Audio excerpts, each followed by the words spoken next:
When the Fires Came by Jade Maître. One year, before the summer began, the fires did. Ian saw the sky turn amber at sunset. The sun always looked a special way when there was smoke around. The light turned to honey. Bird call ran out across the sand and slopes to say the day was done. His cows quietened and hung their heads. The roos assembled beneath the snow gums. But somewhere over the ridge, a spark had started and was finding the dry bark of bush. When the dark had fallen, you could see a soft glow lighting the hills of the horizon.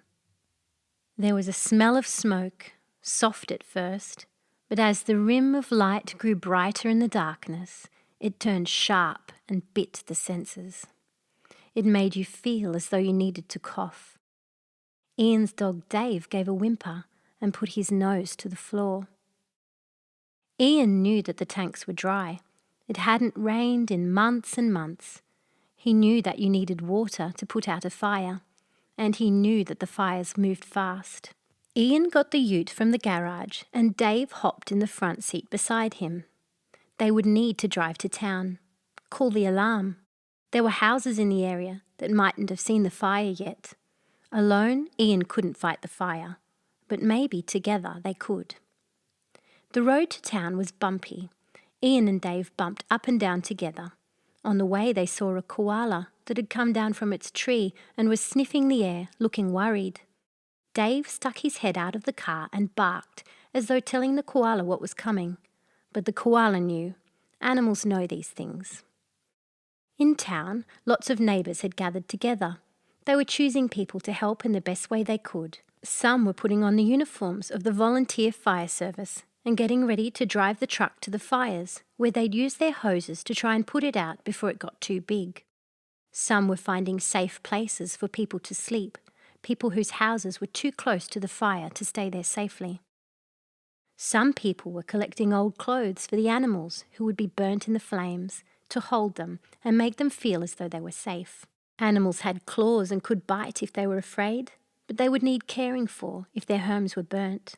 Everyone needs a home, and some of the animals were already endangered. Every animal possible would need to be saved.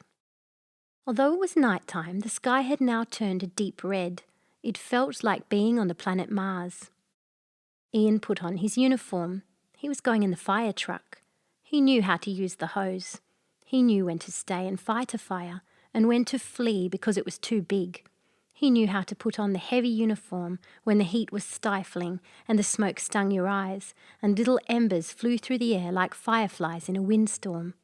"Stay here, mate," he said to Dave, but Dave whimpered and put his paw on him. Dave wanted to come. So Dave came with Ian and the other firefighters in the truck.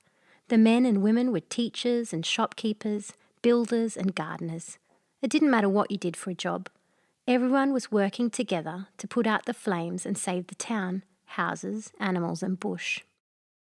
The truck reached the front of the flames. There were embers and thick black smoke. The trees whipped back and forth in the heat of the blaze. Ian and Janine jumped out from the truck and began dragging the heavy hose towards the flames. The fire singed their cheeks. It was angry and deadly.